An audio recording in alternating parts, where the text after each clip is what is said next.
বাংলাদেশে যৌথভাবে ড্রোন উৎপাদন কারখানা স্থাপনের আগ্রহ প্রকাশ করেছে তুরস্ক।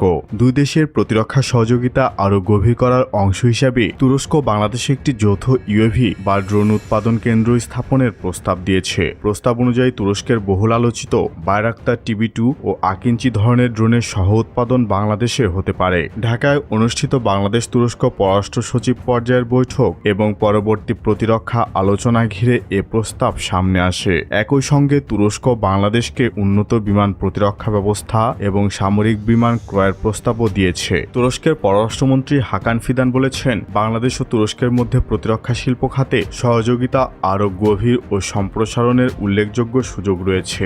দুই দেশের মধ্যে প্রতিরক্ষা শিল্পের সহযোগিতা বাড়ানোর বিষয়টি বিশেষ গুরুত্বের সঙ্গে আলোচনা করা হয়েছে।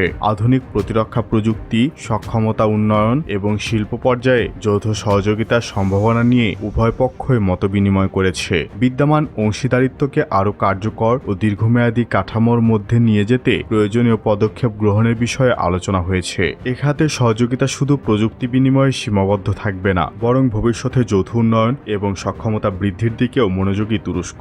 বিশ্লেষকদের মতে, বাংলাদেশের ড্রোন কারখানা স্থাপিত হলে দেশটির প্রতিরক্ষা শিল্পে প্রযুক্তি হস্তান্তর, দক্ষ জনবল তৈরি এবং দেশীয় উৎপাদন সক্ষমতা বাড়বে। এটি ফোর্সেস গোল 2030-এর আওতায় সামরিক আধুনিকায়নের লক্ষ্য পূরণেও সহায়ক হতে পারে। তবে বিষয়টি এখনও প্রস্তাব ও আলোচনার পর্যায়ে রয়েছে। এ নিয়ে দুই দেশের মধ্যে চূড়ান্ত কোনো চুক্তি স্বাক্ষর হয়েছে বলে প্রকাশ্য নিশ্চিত তথ্য পাওয়া যায়নি। বাংলাদেশ ইতিমধ্যে স্থানীয়ভাবে ড্রোন উৎপাদনের লক্ষ্যে চীনের সঙ্গে একটি পৃথক প্রযুক্তি হস্তান্তর ভিত্তিক প্রকল্প বাস্তবায়ন করছে। এর মধ্যেই তুরস্কের নতুন প্রস্তাব দক্ষিণ এশিয়ার প্রতিরক্ষা সহযোগিতার ক্ষেত্রে নতুন মাত্রা যোগ করেছে।